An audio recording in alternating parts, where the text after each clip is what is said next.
Pada video kami kali ini, kami akan menjelaskan tentang asas teritorial beserta penerapannya. Jadi, asas teritorial adalah prinsip yurisdiksi paling fundamental dan paling universal diakui dalam hukum pidana internasional. Asas ini berlandaskan pada konsep kedaulatan negara yang menyatakan bahwa sebuah negara memiliki kekuasaan tertinggi dan eksklusif untuk mengatur segala sesuatu yang terjadi di batas-batas wilayahnya. KUHP Nasional Undang-Undang Nomor 1 Tahun 2023 menegaskan bahwa asas ini merupakan landasan utama pemberlakuan hukum pidana. Wilayah Republik Indonesia yang menjadi dasar pemberlakuan asas ini tidak hanya mencakup wilayah daratan, tetapi juga perairan dan ruang udara di atasnya, yang batas-batasnya ditetapkan berdasarkan peraturan perundang-undangan nasional dan hukum internasional yang berlaku. Penerapan asas teritorial ada 3. Yang pertama ada batas wilayah darat, laut, dan udara. Yang kedua ada perluasan teritorial pada kapal dan pesawat Indonesia. Yang ketiga ada locus delicti dalam tindak pidana cyber. Yang pertama, batas wilayah daratan, lautan, dan udara. Wilayah kedaulatan Republik Indonesia sebagai dasar penerapan asas teritorial didefinisikan secara yuridis oleh peraturan perundang-undangan nasional yang mengacu pada Konvensi Hukum Internasional. Wilayah darat mencakup seluruh daratan dalam gugusan kepulauan Indonesia. Wilayah laut meliputi perairan pedalaman, perairan kepulauan, dan lautan teritorial sejauh 12 mil laut yang diukur dari garis pangkal kepulauan. Wilayah udara mencakup seluruh ruang udara di atas wilayah darat dan wilayah laut tersebut. Penentuan batas-batas ini sangat penting karena menjadi penanda geografis di mana hukum pidana Indonesia berlaku secara penuh tanpa pengecualian. Setiap tindak pidana yang terjadi dalam koordinat geografis ini, baik di puncak Gunung Wijaya.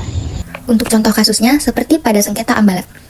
Blok Ambalat terletak di Laut Sulawesi atau Selat Makassar. Wilayah ini diperkirakan mengandung kandungan minyak dan gas yang dapat dimanfaatkan hingga 30 tahun ke depan. Ambalat telah lama menjadi sengketa antara Indonesia dan Malaysia. Sengketa ini terjadi karena klaim tumpang tindih atas penguasaan wilayah di antara dua negara. Saling klaim ini disebabkan adanya perbedaan kepentingan dan belum selesainya masalah batas-batas wilayah kelautan kedua negara. Sengketa Indonesia-Malaysia atas Ambalat dimulai ketika kedua negara masing-masing melakukan penelitian di dasar laut untuk mengetahui landasan kontinen dan zona ekonomi eksklusif pada tahun 1969. Kedua negara kemudian menandatangani perjanjian kapal batas landas kontinen Indonesia-Malaysia pada 27 Oktober 1969 yang diratifikasi oleh masing-masing negara pada tahun yang sama. Berdasarkan perjanjian ini, wilayah Blok Ambalat merupakan milik Indonesia. Namun, pada 1979, Malaysia mengingkari perjanjian ini dengan memasukkan blok maritim Ambalat ke dalam peta wilayahnya. Hal ini menyebabkan pemerintahan Indonesia menolak peta baru Malaysia tersebut. Tak hanya Indonesia, peta tersebut juga diprotes oleh Filipina, Singapura, Thailand, Tiongkok, dan Vietnam karena dianggap sebagai upaya atas perebutan wilayah negara lain. Aksi sepihak Malaysia ini diikuti dengan penangkapan nelayan Indonesia pada wilayah-wilayah yang diklaim. Berdasarkan klaim batas wilayah yang tercantum dalam peta tahun 1979 tersebut, Malaysia membagi dua blok konsesi minyak, yakni Blok Y atau ND6 dan Blok Z atau ND7. Adapun Blok Y merupakan blok yang tumpang tindih dengan wilayah konsesi minyak yang diklaim Indonesia, sementara Blok Z adalah blok yang tumpang tindih dengan wilayah yang diklaim Filipina. Pada 16 Februari 2005, Malaysia memberi konsesi minyak di kedua blok tersebut kepada perusahaan minyak milik Inggris dan Belanda, Shell. Indonesia dan Malaysia telah berulang kali melakukan perundingan untuk menyelesaikan masalah Ambalat. Akan tetapi, hingga kini, belum ada kejelasan mengenai penyelesaian sengketa tersebut. Berdasarkan hukum internasional, dalam hal terjadinya sengketa wilayah laut, maka penyelesaian dilakukan sesuai ketentuan UNCLOS 1982. Negara yang bersengketa diwajibkan menyelesaikan dengan cara-cara damai. Jika cara tersebut tidak berhasil mencapai persetujuan, maka negara-negara tersebut harus mengajukan sebagian sengketa kepada prosedur wajib. Dengan prosedur ini, sengketa hukum laut akan diselesaikan melalui mekanisme dan institusi peradilan internasional yang telah ada, seperti Mahkamah Internasional. Indonesia dan Malaysia sendiri memilih jalan damai dalam menyelesaikan sengketa perbatasan ini. Hal tersebut terlihat dari perundingan-perundingan yang sudah dilakukan oleh perwakilan kedua negara.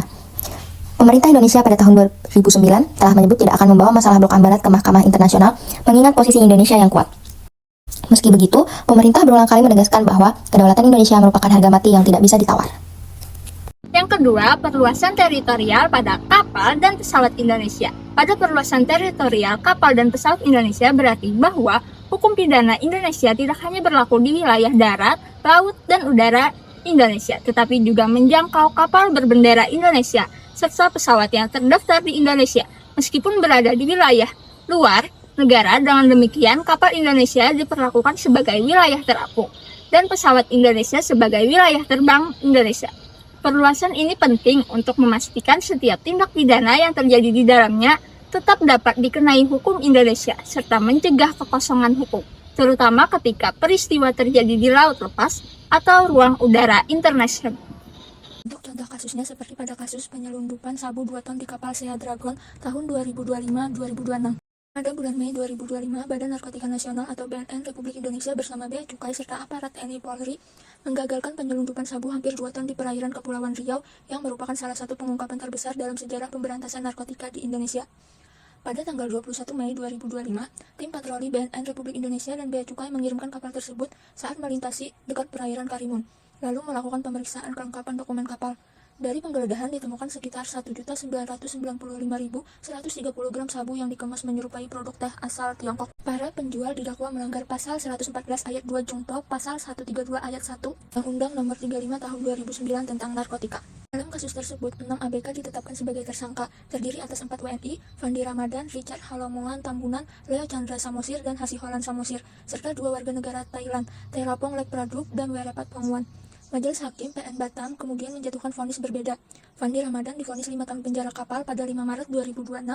Richard Halomoan Tambunan dan Hasiholan Samosir sebagai kapten divonis penjara seumur hidup, sementara Leo Chandra Samosir divonis 15 tahun penjara dalam hukuman 9 Maret 2026. Pengadilan Negeri Batam mengadili kasus ini, termasuk terhadap 2 tersangka WNA Thailand, karena kejahatan terjadi di wilayah perairan Indonesia, Kepulauan Riau, yang merupakan standar murni asas teritorial pasal 2 KUHP. Yang ketiga adalah lokus delikti dalam tindak pidana siber. Penentuan tempat terjadi delik atau lokus delikti menjadi tantangan dalam penanganan tindakan pidana siber. Lokus delikti dalam tindakan pidana siber adalah tempat terjadinya kejahatan dalam kejahatan siber yang melintasi batas negara atau wilayah. Penentuan ini sangat krusial dalam menetapkan yurisdiksi pengadilan, kewenangan aparat penegak hukum, dan hukum material mana yang berlaku. Berikut adalah penjelasan spesifik mengenai tantangan dan konsep lokus delikti dalam kejahatan siber. Yang pertama adalah kompleksitas penentuan lokasi. Kejahatan siber tidak mengenal batas wilayah fisik. Pelaku bisa berada di Banjarmasin, server penyimpanan data berada di luar negeri, dan korban mengakses data tersebut di Jakarta. Hal ini membuat tempat kejadian menjadi maya atau tersebar di beberapa yurisdiksi. Yang kedua adalah teori penentuan lokus delikti siber. Untuk mengatasi batasan fisik, hukum pidana menggunakan beberapa pendekatan dalam menentukan tempat kejadian kejahatan. 1. Perbuatan material, tempat di mana pelaku secara fisik menekan tombol keyboard atau melakukan tindak awal peretasan. Berikutnya adalah teori akibat, tempat di mana kerugian atau dampak dari kejahatan siber tersebut dirasakan oleh korban. Yang terakhir adalah teori instrumen, menetapkan lokasi berdasarkan di mana server jaringan atau sistem elektronik perantara kejahatan tersebut berada atau dioperasikan. Yang ketiga, mengapa lokus delikti sangat penting? Karena menetapkan lokasi ini secara tepat dalam sebuah perkara pidana sangat menentukan kompetensi relatif pengadilan, menentukan pengadilan wilayah mana yang berwenang untuk menyidang kasus tersebut. Keberlakuan hukum nasional membantu penyidik menentukan apakah hukum positif Indonesia seperti Undang-Undang ITE berlaku, terutama apabila tindak pidana melibatkan warga negara asing atau terjadi di luar wilayah yurisdiksi Indonesia. Di Indonesia, penentuan lokus delikti sangat pasti, sering memerlukan analisis digital forensik mendalam dari penyidik untuk mengaitkan perbuatan pelaku, perangkat keras yang digunakan, dan dampak kerusakan secara tepat. Untuk contoh kasusnya, seperti pada kasus warga negara Inggris ditangkap di Bali diduga membawa 1,4 kg kokain terancam hukuman berat. Kasus penangkapan seorang warga negara asing asal Inggris berusia 53 tahun di Bali terjadi di sebuah hotel kawasan Legian, Kuta Badung. Polisi menemukan barang bukti berupa 1,4 kg kokain senilai hampir 6 miliar rupiah yang disimpan dalam koper dengan 5 kemasan. Tersangka mengaku diperintah seseorang dengan imbalan 1 miliar rupiah untuk membawa narkotika tersebut. Atas perbuatannya, ia dijerat pasal 609 ayat 2 KUHP UU nomor 1 tahun 2023 dengan ancaman hukuman penjara seumur hidup atau minimal 5 tahun dan maksimal 20 tahun serta denda 500 juta rupiah hingga 2 miliar rupiah. Karena tindak pidana terjadi di hotel kawasan Legian, lokus delikti kasus ini berada di wilayah hukum Polresta Denpasar, Bali, sehingga proses hukum dilakukan oleh aparat kepolisian dan pengadilan setempat meskipun pelaku adalah warga negara asing. Sekian penjelasan mengenai asas teritorial dan 3 penerapannya. Terima kasih sudah menonton dan sampai jumpa.